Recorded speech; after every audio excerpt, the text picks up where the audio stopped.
Welcome back to vNAF Studio 2020, our afternoon edition. My name is Nondabeko Sibisi. Listen, I'm so super excited. I've got a big surprise for you at home. She is a multi-award winning musician that's going to be a guest on our show today. But of course, we have to pay a visit first to the LGBTQI plus community, starting with the Solo Ball, aka the Virtual House. We've got Uthandile on the line. Thandile, you are creating in the time of lockdown. It speaks to that, like this idea of being alone. This work really seeks to unearth dynamics with black queer bodies that are stuck perhaps at home. And I use stuck very specifically because, you know, sometimes home is not all that welcoming for queer bodies. You're working with a lot of emotion, you're working with a lot of life experiences that are also sore and triggering in some ways as well. Yeah, we can't go through this interview without mentioning the very tragic loss of the mother of the House of Lekap, Kevin Fontaine. Amakaya etu, how are they the same place where we are actually violated and hurt and murdered? Because now lento sithetha ngayo yenzekile in the middle of production. One of our own. One of our own, a legendary, iconic mother that has really paved the way and put their life literally on the line. And then it comes full circle because the consistent mantra you use in your production is the Kosa waninkankambo yaphuma engqondorheni. This is a statement of hope to black queer bodies that are in very infertile land, infertile, a dry, arid land, an image of a flower, literally a flower growing on concrete. Can you imagine what that seed goes through to come out of that? Keep creating. We're watching and we need it. We're being nourished. Keep creating. No, guys, please, and everybody, please watch the Solo Ball and the Vogue Nights ball that will also be happening as a pair to the film that we've worked on.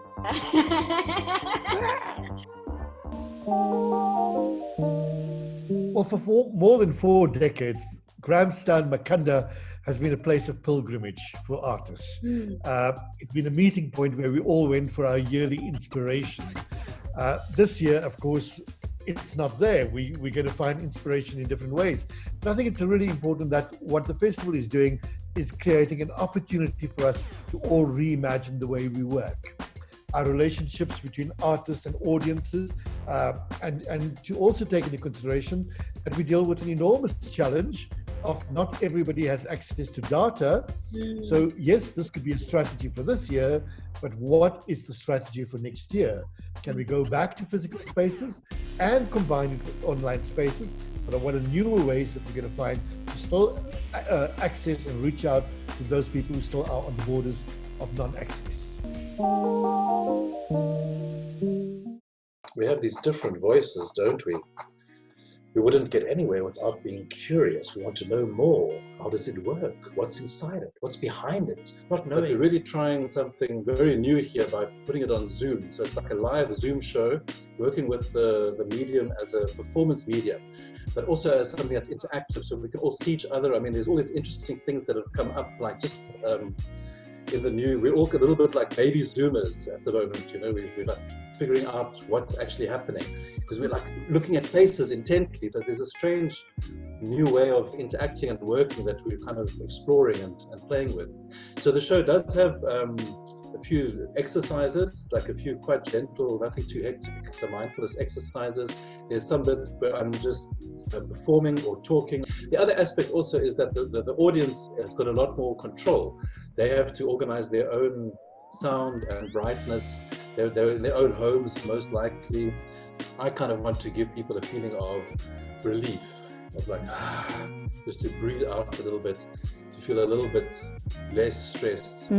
Interestingly enough, you keep your production cap at an audience of 11. Why this much intimacy? That Zoom grid is a grid of faces that you can still see. So it's kind of about being able to see everybody and connect with them and to see who's there. Everybody who joins the show, they have to agree to have their camera on and their microphone available. So there's not going to be anybody who's voyeuring, or it's not going to be streamed live for people that are not there.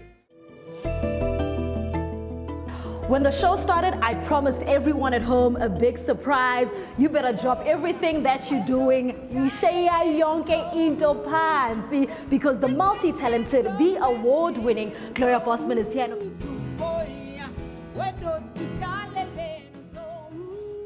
Well, I put together an ensemble called Beyond Talent. The reason being was that I was looking at what the musicians are advancing into and what they're evolving into.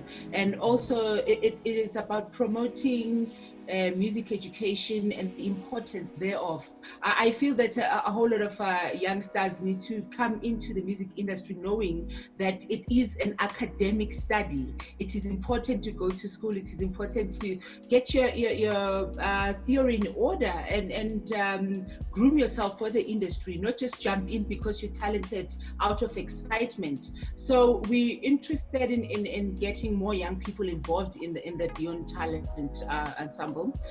Listen, for all of you guys back home, if you didn't hear Gloria, Gloria's there on voice and guitar, our Steps is there on voice and bass, Tito Luzipo's there on voice, Pebble is there on piano. The lineup is just fire. Gloria, why should we get our virtual bums on the virtual seats?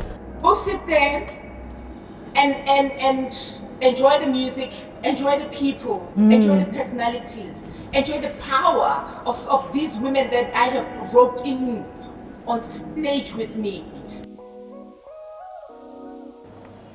That pretty much wraps up our arts and entertainment for the day. From us right here on the vNAF studio, we're over and out.